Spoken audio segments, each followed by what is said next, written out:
I remember when Charlie came through, there were so many large pine trees down in one community that there were cars where the tires weren't even touching the ground anymore. They hit like perfectly through the car and the tires were like folded up. I mean, that's totaling the cars, right?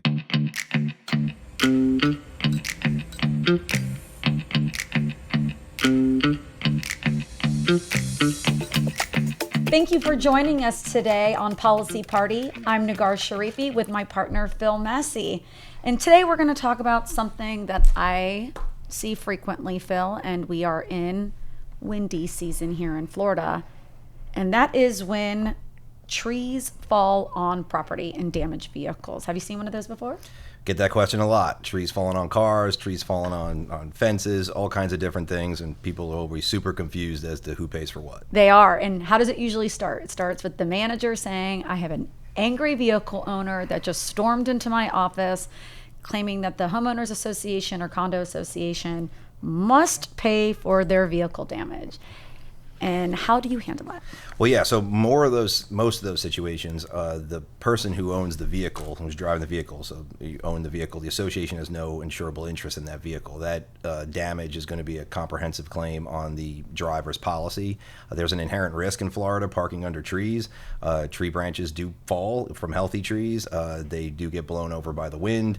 A lot of things can happen. So the responsible party to repair whatever damage is damaged by a falling tree is the party that owns the property the tree fell on, whether that's a neighboring community's fence, even though it's the association's tree, or if it's someone's vehicle. Now, I know there are scenarios where the association could be negligent if you want to. Yeah, so that's true. So typically when a property manager calls me and they're dealing with this scenario, the first question I ask them is, are you aware of if the tree's healthy?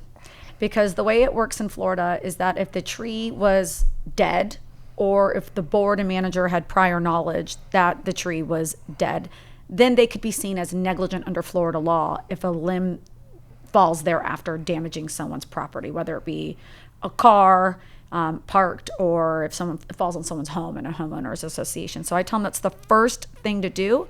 And typically I advise them, if they're not already, to maybe get on like a tree maintenance plan with their landscaper or their arborist. Yeah, I mean, from a liability perspective, if you want to defend yourself against that, having an annual tree trimming and being able to show that you do that and your trees are being looked at, I always say take a photo of the tree. I mean, it's not hard, right? If you take a picture of the tree looks healthy and alive and a tree branch fell from it, how could the association be negligent? Now, I've seen trees before that are like dead as dead and are sitting there and they really should have been, either removed or cleaned up. And I think that's much tougher for an association if there's a tree that they knew could potentially fall or break and hurt somebody and then they didn't take action on it. I think that's the ones you have to watch out for.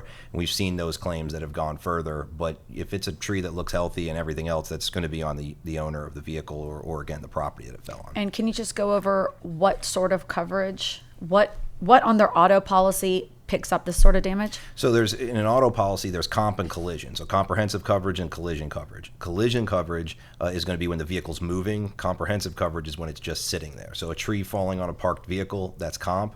The comp claims traditionally some have no deductible or lower deductibles, so it's not as it doesn't hurt the driver of the vehicle as much. It's also not looked like from a negligence perspective they didn't hit somebody, so it's really not as bad to file a claim on. It's just what you find is a lot of people don't buy property damage coverage on their vehicle or they don't have insurance. Save money. Yeah, those are where you run into the people that really don't want to file that claim. Right, and just one thing I want to add is while we're on this topic, this doesn't just apply to trees falling on vehicles. Oftentimes, Phil and I will see this after a major storm or hurricane where a neighboring association's tree falls on their fences or common property.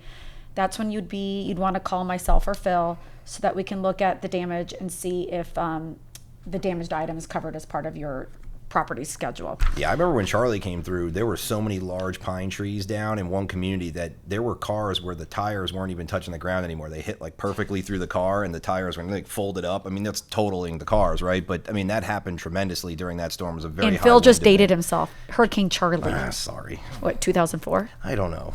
So, while trees may provide much needed shade from the scorching Florida sun, just make sure you're aware that Parker beware that you will be taking the risk should it get damaged.